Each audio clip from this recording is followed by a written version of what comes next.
الحمد لله الفتاح المنان للطول والكرم والجود والإحسان على سائر الأديان نبينا محمد وأشهد أن لا إله إلا الله وأشهد أن محمدا عبده ورسوله أما بعد فقد قال الله تبارك وتعالى أعوذ بالله من الشيطان الرجيم بسم الله الرحمن الرحيم يا أيها الذين آمنوا ادخلوا في السلم كافة ولا تتبعوا خطوات الشيطان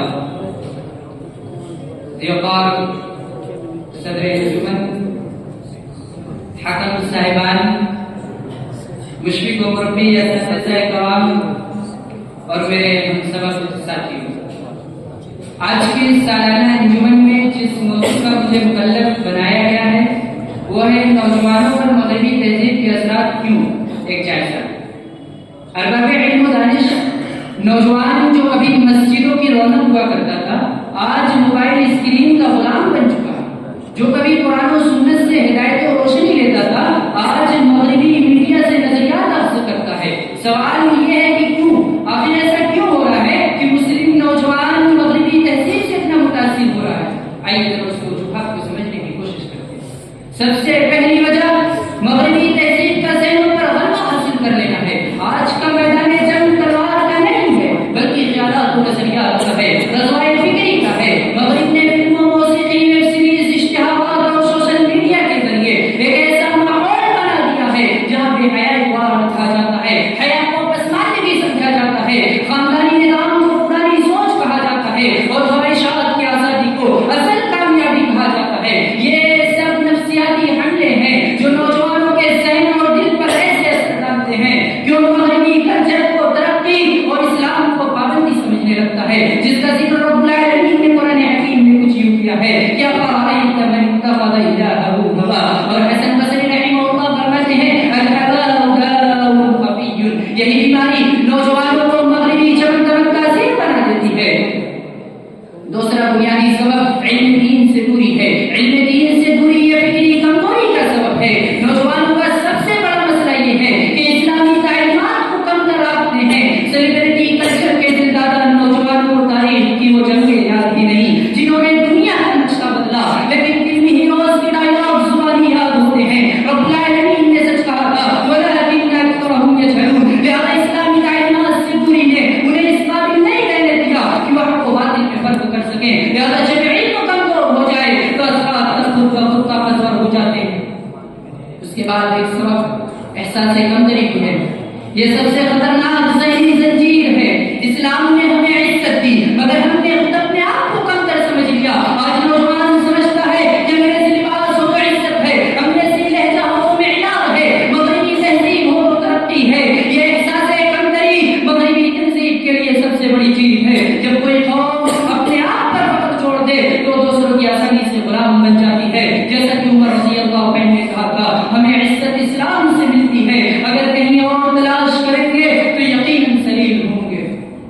اس کے بعد ایک اہم بات یہ بھی ہے کہ مغرب نے ہمارے ہی علوم کو نیا لباس پہنایا۔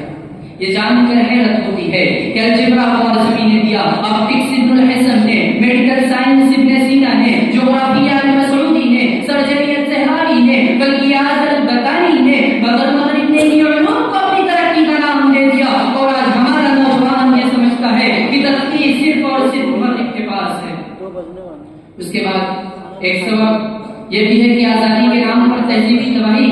یقیناً مغرب ہمیں آزادی دیتا ہے مگر نتیجہ یہ نکلتا ہے کہ خاندان ٹوٹ جاتے ہیں، نکاح سے بیزاری ہوتی ہے، نشہ و فحاشی عام ہوتی ہے۔ یہ حقوق کے بغیر آزادی کا نتیجہ ہے، جبکہ اسلام کہتا ہے وَلَا تَقْرَبُوا الزِّنَا کہ آزاد ہو لیکن اخلاقی اصول کے ساتھ، کیونکہ بغیر اصول کی آزادی نہیں تباہی ہوتی ہے۔ اس کے بعد ایک سبب یہ بھی ہے کہ میڈیا کی پروپیگنڈا اور اسلامی حقیقت میں فرق۔ مغرب کامیابی کی بنیاد صرف 3 چیزوں کو بتاتا ہے کہ دولت ہو، شہرت ہو، خواہشات کی تکمیل ہو، جبکہ اسلام نے کامیابی کی بنیاد ایمان و اخلاق، عبادت و بندگی، اخلاق و کردار کی مضبوطی، علم و انفاق اور مضبوط خاندانی نظام پر رکھا ہے۔ سامنے سے احتسام، اسلام نے انسان کو وہ عطا کیا جو مغرب آج تک نہیں دے سکا، ایمان کا سکون، معاشرت کا حسن، عدل کا نظام، خانوادہ کا استحکام، انسانیت کا احترام، علم کی اصل روح، اخلاق کی بنیاد، اگر نوجوانوں کو یہ سب حقیقتیں سمجھ آ جائیں تو وہ کبھی بھی مغرب کی پرفریب رنگین دنیا کے اندر تقلید نہیں کریں گے۔ سامعین سے احترام، اب آئیے مغربی تہذیب کے بے شمار نقصانات میں سے چند کا جائزہ لیتے چلے۔ مغربی تہذیب کے نقصانات میں سے ایک اخلاقی بگاڑ، فحاشی و بے حیائی ہے، جبکہ رب کائنات نے کہا تھا وَلَا تَقْرَبُوا الْفَوَاحِشَ مَا ظَهَرَ مِنْهَا وَمَا بَطَنَ، اسی طرح دین سے پوری بھی خرابی ہے، جبکہ رب ذوالجلال نے کہا تھا وَأَقَامُوا الصَّلَاةَ وَاتَّبَعُوا الشَّهَوَاتِ، اسی طرح مادہ پرستی بھی ہے، جبکہ رب کائنات نے کہا تھا بَلْ تُؤْثِرُونَ الْحَيَاةَ الدُّنْيَا۔ یاد ہے نوجوانوں، یاد رکھو کہ تمہارا دین مکمل ہے، تمہارا رسول بہترین نمونہ ہے، تمہاری تاریخ روشن ہے، تمہاری تہذیب پاکیزہ ہے، تمہارا کردار قیمتی ہے، تمہارا مستقبل اسلام سے وابستہ ہے، مغرب سے نہیں۔ دنیا کو ایک بار پھر وہی روشنی چاہیے جو بدر کے میدان میں تھی، جو صلاح الدین ایوب کے لشکر میں تھی، جو محمد رسول اللہ صلی اللہ علیہ وسلم کی سیرت میں ہے۔ سامعین سے احترام، کسی بھی قوم کا نظام تعلیم اس کے نظریاتی مقاصد کو نسل نو تک پہنچانے میں بنیادی کردار ادا کرتا ہے، لہذا ضرورت اس بات کی ہے کہ تعلیمی نظام کی اصلاح کرتے ہوئے ان اللہ یرفع بہذا الکتاب اقواما ویضع به آخرین کو سامنے رکھتے ہوئے، خیرکم من تعلم القرآن وعلمہ کے منصب کو سامنے رکھتے ہوئے اسلامی نظریاتی شعور کو بیدار کیا جائے۔ نیز وما خلقت الجن والانس الا لیعبدون کے تحت انسان کا مقصد تخلیق بتلایا جائے، اطیعوا اللہ واطیعوا الرسول کا اصول سکھلایا جائے، واعتصموا بحبل اللہ جميعا کی لڑی میں پرویا جائے، الذین هم فی صلاتهم خاشعون والذین هم عن اللغو معرضون والذین هم للزکاة فاعلون والذین هم لفروجهم حافظون کی صفات پیدا کی جائے۔ لعنۃ اللہ علی الکاذبین، ان بطش ربک لشدید کی وعید سے ہٹایا جائے۔ ولا تبرجن تبرج الجاہلیت الاولی کے تحت برادری اعظم اور غیر اسلامی رسوم و رواج کا توڑ ڈالتے ہوئے خدائے واحد کی زمین پر رب ذوالجلال کا نظام نافذ کیا جائے۔ آخر میں رب کائنات سے دعا ہے کہ رب العالمین ہم سب کو قرآن و سنت